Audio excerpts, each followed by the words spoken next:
Halo, hai Sobat Genzi semua. Aku Karen Selitonga dengan NIM 2471550. Di review kali ini berasal dari pemikiran Arthur Jefferson Maya yang dipublikasikan pada official YouTube Prodi Ilmu HI UKI. Nah, kali ini aku mau ngebahas nih satu video yang keren banget karena bakal ngebawa kita ke dalam cara berpikir yang beda dari biasanya tentang dunia internasional pastinya. Kalau biasanya sih HI ngomongin soal negara, perang, kekuasaan militer, dan bahkan ekonomi global yang ribet dan penuh angka banget nih. Nah, tapi di video kali ini kita diajak buat melihat dunia dari perspektif postmodernisme, alias cara pandang yang suka ngelawan arus dan mikirnya out of the box banget. Jadi gini guys, postmodernisme itu biasa dibilang sebagai pendekatan yang skeptis terhadap narasi besar. Maksudnya gimana ya? Nah, segala sesuatu yang biasanya dianggap sebagai kebenaran universal, kayak negara itu adalah aktor utamanya, atau anarki itu kondisi alami dalam sistem internasional. Itu semua nggak akan dianggap begitu saja, gengs. Postmodernisme sendiri pun bakal bilang, emang iya ya, siapa yang bilang sih? Dari mana asalnya ide itu? Karena buat mereka, dunia ini nggak dibentuk oleh fakta objektif semata, tapi juga oleh bahasa, simbol, cerita, dan tentu saja kekuasaan yang sangat besar. Buat kamu yang sering mikir HI cuma urusan diplomasi dan perang, postmodernisme bisa bikin kamu mikir ulang. Pendekatan ini ngajarin kita buat curiga, tapi curiga yang sehat ya, terhadap segala narasi dominan yang udah terlanjur dipercaya orang banyak. Dia ngajak kita buat ngebongkar cara-cara berpikir lama yang ngebentuk dunia seperti sekarang. Dan dari situ juga kita bisa ngelihat hal-hal baru atau minimal ngebuka ruang buat suara-suara yang selama ini gak kita dengar sama sekali guys. Nah, sebelum kita masuk lagi ke studi kasus anti mainstream nih yang udah aku cari-cari dan search, yuk kita pahami dulu 3 konsep utama postmodernisme yang dibahas juga di dalam video ini. Yang pertama, yaitu dekonstruksi. Ini semacam teknik buat membongkar asumsi-asumsi tersembunyi di balik narasi besar. Postmodernis bakal tanya, kenapa sih kita selalu percaya bahwa negara itu aktor tunggal yang paling penting? Kenapa kita selalu mikir keamanan itu selalu soal militer aja? Padahal bisa jadi keamanan itu justru tentang budaya, makanan, lingkungan, bahkan kesehatan mental.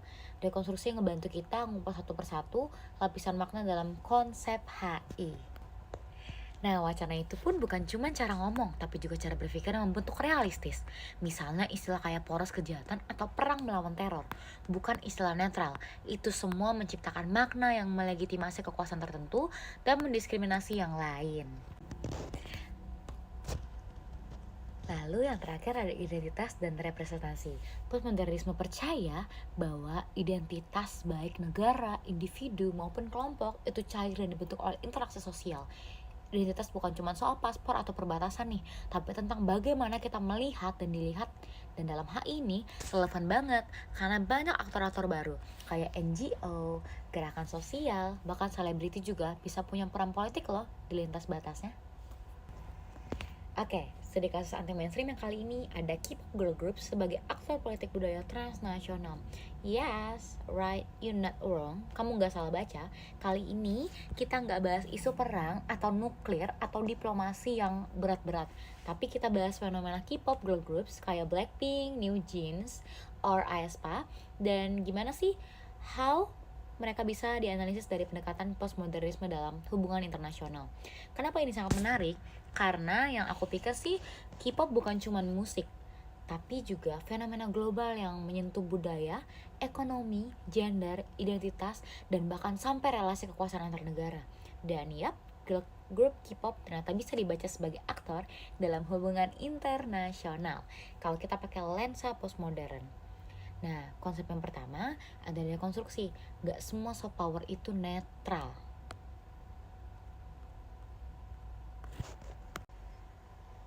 Nah, biasanya K-pop dianggap bagian dari soft power Korea Selatan, alat negara buat ningkatin citra dan pengaruh global tanpa kekerasan. Tapi, postmodernisme ngajak kita buat deskonstruksi ide ini.